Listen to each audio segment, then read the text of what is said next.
नमस्कार, मैं डॉक्टर आशय करपे, कंसल्टेंट मेडिकल ऑन्कोलॉजिस्ट और डायरेक्टर सनराइज ऑन्कोलॉजी सेंटर। आज हम एक बात कहना चाहूँगा कि आप अपने जीवन शैली में अगर 5 परिवर्तन लेके आते हैं, तो आप कैंसर और बहुत सारी बीमारियों को रोक सकते हैं। और क्या ये 5 चेंजेस हैं?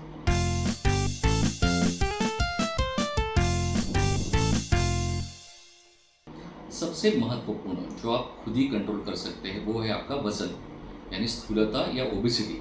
अगर हम लोग ओबेसिटी को नियंत्रित करते हैं, यानी अपने वेट को अपने उम्र के हिसाब से, अपने हाइट के हिसाब से और अपने बाकी के पैरामीटर्स को कंसिडर करते हुए एक आइडियल रेंज में रखते हैं, तो सिर्फ कैंसर ही नहीं, हम लोग बहुत सारी बीमारियाँ जैसे डायबिटीज़ हो गया या ब्लड प्रेशर हो गया या हार्ट की बीमारी होगी, इन सभी को रोक सकते हैं। तो वज़न को नियंत्रित करना ये सबसे ज़्यादा इम्पॉर्टेंट होता है। और ये आप कैसे अचीव कर पाएंगे?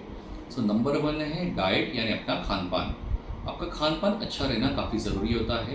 एक बैलेंस डाइट जिसमें सब्जियां शामिल हो फ्रेश, जिसमें फ्रेश फ्रूट्स शामिल हो, जिसमें ज़्यादा प्रिजर्व फूड्स नहीं होते या आउटसाइड फूड नहीं होता है, ये एक बैलेंस डाइट जो होता है वो ज़्यादा ज़रूरी होता है कि वेट को नियंत्रित करने के लिए या उसको कंट्रोल करने के लिए।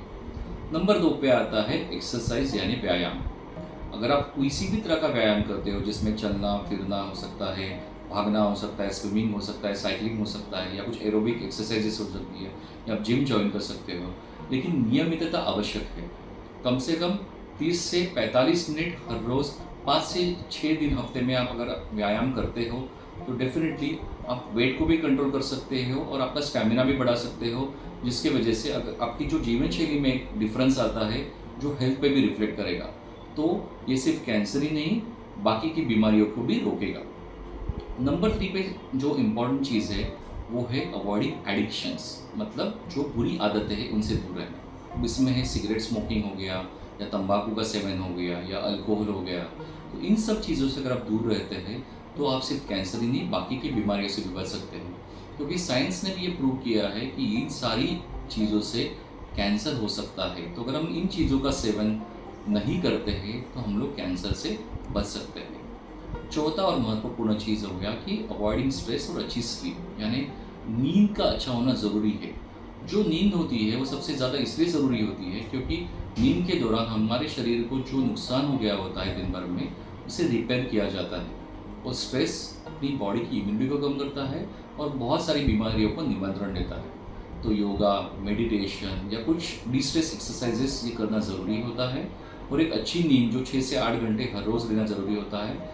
और मैं रिकमेंड करता हूँ कि रात की नींद होनी चाहिए। बहुत सारे लोग रात में देर रात तक जाग जाते हैं और सुबह 9-10 बजे उठते हैं, ऐसा ज़रूरी नहीं है। तो कम से कम 10 से 11 बजे सो के सुबह 6-7 बजे आप जल्दी उठ सकते हैं, जिस तरह से आपकी 6 से 8 घंटे की नींद भी पूरी हो जाएगी और ज़िंदगी ज़्यादा प्रोडक्टिव रहती है।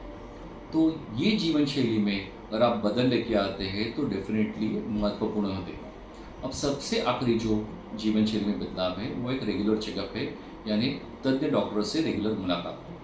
उम्र के हर पड़ाव पर हम लोग अलग अलग चीज़ें बताते हैं। स्पेशली ब्रेस्ट कैंसर 35 से 40 की उम्र में पहला मैमोग्राम करना चाहिए। उसके बाद साल में एक बार या अल्टरनेट आप साल में मैमोग्राफ कर सकते हैं 65 साल की उम्र तक। 20 साल के बाद हर औरत ने सेल्फ ब्रेस्ट एग्जामिनेशन या खुद के ब्रेस्ट स्तन का परीक्षण खुद करना चाहिए, महीने में एक बार तो, और साल में एक बार क्लिनिकल फिजिशियन से या ऑन्कोलॉजी नर्स से करना चाहिए।